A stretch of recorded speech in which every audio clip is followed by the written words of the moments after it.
Hello, and welcome to the Cryptocurrency News Channel. This is going to be a recap of the early stream. If you're interested in joining me on the stream, please check out the links in the description and in the comments below. I'm streaming on my backup channel, Good Free Photos channel, and check out my other channel as well, Crypto Daily Updates. It's one great update for all your crypto news for the day.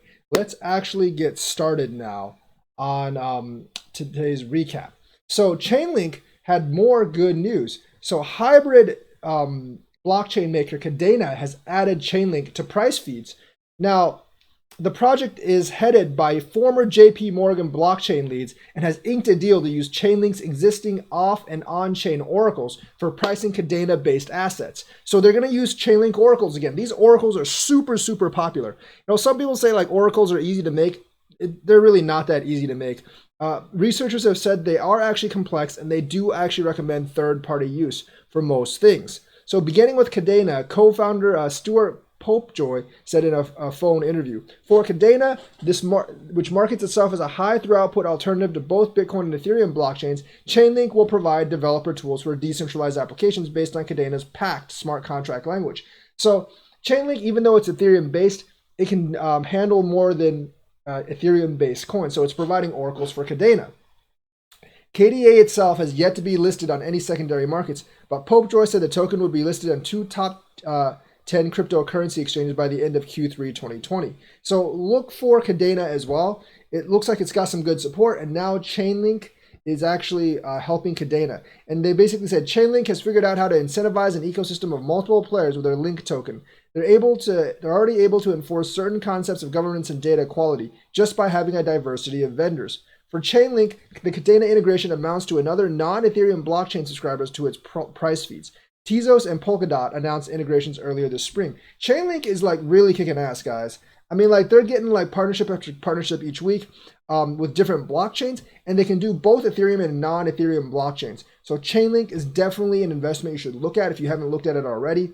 It's winning big time right now. Hopefully it keeps going up so people can actually make some more money off Chainlink. Chainlink is one of like the picks that it's probably the best pick that Tika has actually picked lately, and also like really good for Chico and those other guys as well. So Chainlink definitely hitting it really well, and like the oracles, they keep on getting more and more popular. So I can see Chainlink going way up in the next bull run as well, although it has already gone way up. But the partnerships, it's actually like basically accumulating every week. That's no joke. It's not a scam. It's definitely for real this time. Chainlink. The other thing is Block.one or EOS, their leaders are being sued because they did not succeed in decentralizing EOS. And the lawsuit basically suggests that they never really suggested and therefore lied to investors. So guess what? Dan Larimer's thing of like, we're not really, like decentralization is not one of our main goals, has really come to bite him in the ass for it with vengeance. And you know what? I don't really feel sorry for him because he bought it on himself by saying that.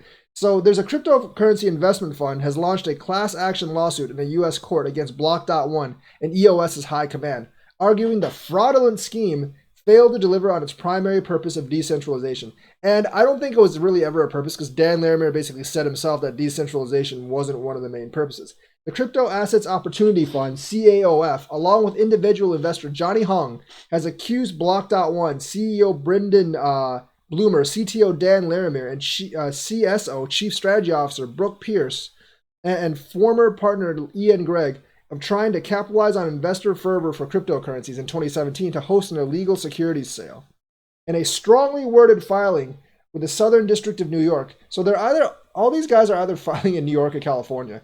Plaintiffs argue defendants purposely misled investors and artificially inflated the EOS token price during the year-long initial coin offering, which raised a total of $4.1 billion between June 2017 and June 2018. Remember, the SEC basically just gave EOS a no-action letter. They did not actually declare them a non-security. The filing reads, this case arises out of a fraudulent scheme fueled by global frenzy over cryptocurrencies and unchecked human greed to raise billions of dollars through sales of a cryptocurrency called EOS, an unregistered security, to investors in violation of U.S. federal securities laws. Both COAF and Kong are seeking damages to be agreed on the federal court from the defendants. I don't really know if EOS is going to have to settle again. I'm not really sure what part the no action letter is actually going to do with this. But basically, Dan Larimer's own statements are coming back to bite him in the ass because he actually said that decentralization was not one of the main goals. So he kind of bought it on himself. So I'm going to be interested in how this actually works out. Libra has tapped another former FinCEN official, a FinCEN official as general counsel. So Ripple isn't the only one that's actually doing this. So announced by Libra Association Tuesday, Robert Werner joins the project with a wealth of regulatory, financial crime compliance, and enforcement experience from his previous roles as Director of Financial Crimes Enforcement Network and Director of Office of Foreign Affairs, OFAC. So like there's multiple different companies that are actually tapping former US government officials. It's not as impressive as it used to be.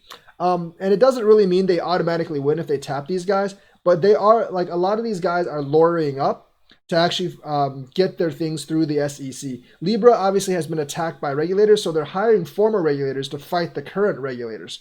So that's what Libra is actually doing. They've also backed off on making like a global currency, and in fact, they're going to make a bunch of stable coins. So they're hoping that these moves will actually placate some of the international concerns about Libra taking over the world, which is not going to happen.